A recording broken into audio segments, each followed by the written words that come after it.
It's called Koch Disruptive Technologies, and will be separate from the company's private equity group Koch Equity Development, which is supporting Meredith Corp's takeover of magazine publisher Time Inc. No word on dollar allocations, but a Koch source calls it a significant focus for the company, as evidenced by putting the boss son in charge. Also on the team will be new hire Jason Ilian, founder and ex-CEO of a Dallas-based startup called Bookshout. Its first deal was announced this morning, leading a $150 million Series E round for HOTNEWSTNCTime, an Israel-based developer of MRI-guided ultrasound devices for surgery. Per an internal email from Koch CFO Steve Fehmeyer, we all know that the rate of change in the marketplace is accelerating. This is a threat to every business we operate. However, it also creates opportunity if we identify and invest in those entrepreneurs and technologies that can improve our businesses or potentially create a new business platform. Go Deeper. Politico's Nancy Scola recently wrote on the unexpected partnership between Koch and Silicon Valley. "It's not a job I ever wanted in the first place," Ryan told Politico. "If I was dying to be Speaker, I guess it probably would be a dagger over my head. But I don't think like that." But Ryan's press secretary, Ashley Strong, tells Axios, "This is pure speculation." As the Speaker himself said today, he's not going anywhere anytime soon. Between the lines, Ryan's exit will likely remain speculation until he gets the tax bill, his personal white whale, Fuller passed.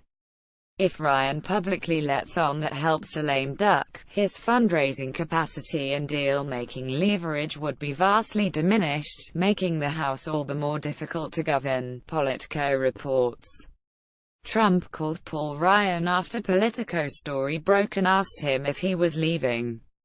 Ryan told Trump he wasn't going anywhere, per aide Josh Dorsey at JDorsey1. December 14, 2017. Republicans are considering bumping up the expiration date for individual tax cuts from the end of 2025 to the end of 2024, The Washington Post reports.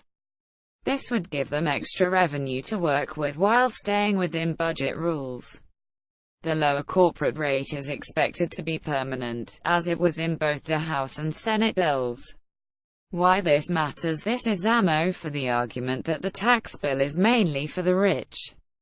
While Republicans insist that a future Congress won't ever let the lower individual rates expire, the move would be an admission that the bill will end up costing much more than $1.5 trillion. Other key findings that highlight the disparity between men and women: 25% of working women say they have earned less than a man who was doing the same job, while 5% of working men say they earn less than a female peer. 0.15% of working women say they have received less support from senior leaders than a man who was doing the same job, while only 7% men say the same. 0.10% of working women say they have been passed over for the most important assignments because of their gender, compared with 5% of men. The Pew survey was conducted July 11 to August 10, 2017, with a nationally representative sample of 4,914 adults. AG was long speculated to receive the position after being promoted to deputy publisher last year. His two cousins, David Popik and Sam Dolnick, who both hold high-level positions within the company, were also rumored to take the reins. In a statement, Arthur praised his son's ability to continue to lead the Times transformation into a modern-day digital media company. "I am completely confident that he, AG, and his cousins who are working alongside him will dedicate themselves to preserving the excellence of the Times that my family has been committed to for over 120 years." Under Arthur O.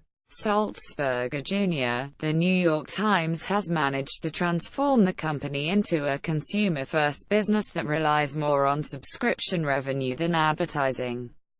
The feat is significant given that many in today's media landscape are struggling to monetize digital advertising businesses amid the advertising dominance of Google and Facebook.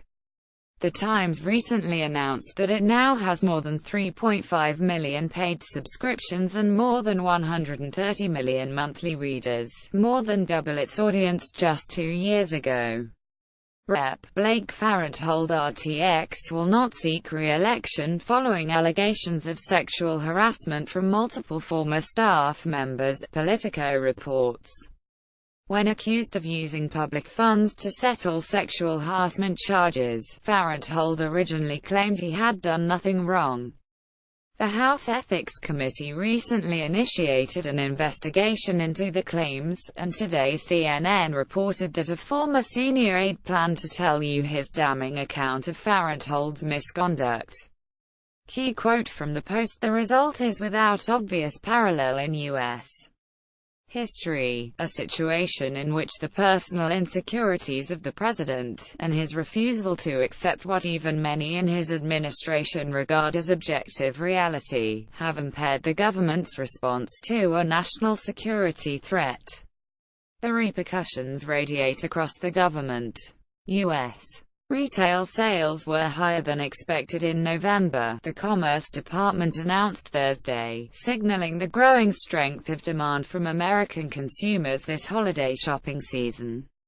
GetSmart overall sales were 0.5% higher than in October thanks to a strengthening jobs market, which helped boost demand. Bloomberg notes that solid hiring, gains in stock prices and property values, and limited inflation are also expected to sustain demand for the remainder of the year, after 2 quarters of seeing above-trend growth of around 3%. Late-night talk show host Taylor Smiley, who was suspended by PBS after an internal investigation led to several allegations of sexual misconduct, said he was shocked by the way PBS handled their investigation. "Variety knew about my suspension before I did," he said in a Facebook post.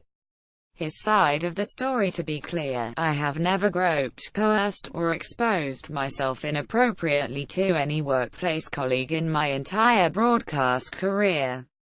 PBS overreacted and conducted a biased and sloppy investigation, which led to a rush to judgment, and trampling on a reputation that I have spent an entire lifetime trying to establish.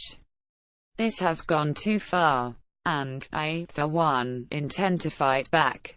Smiley's full statement: "On the eve of the 15th season and 3000th episode of my nightly talk show, I was as shocked as anyone else by PBS' announcement today. Variety knew before I did. I have the utmost respect for women and celebrate the courage of those who have come forth to tell their truth.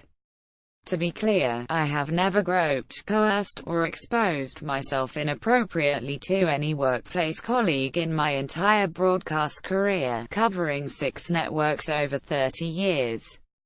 Never, ever, never. PBS launched a so-called investigation of me without ever informing me.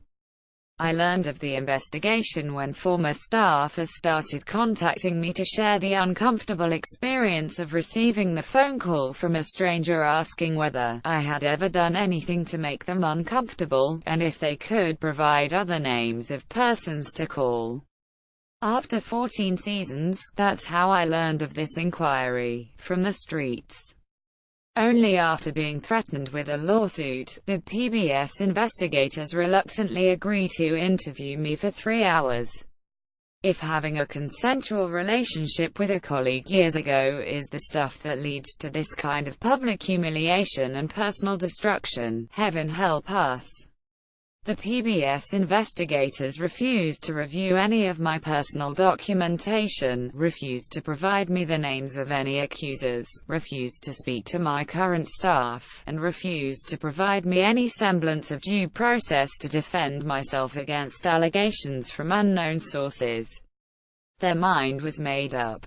Almost immediately following the meeting, this story broke in Variety as an exclusive. Indeed, I learned more about these allegations reading the Variety story than the PBS investigator shared with me, the accused, in our 3-hour face-to-face meeting. My attorneys were sent a formal letter invoking a contractual provision to not distribute my programming, and that was it. Put simply, PBS overreacted and conducted a biased and sloppy investigation, which led to a rush to judgment, and trampling on a reputation that I have spent an entire lifetime trying to establish. This has gone too far.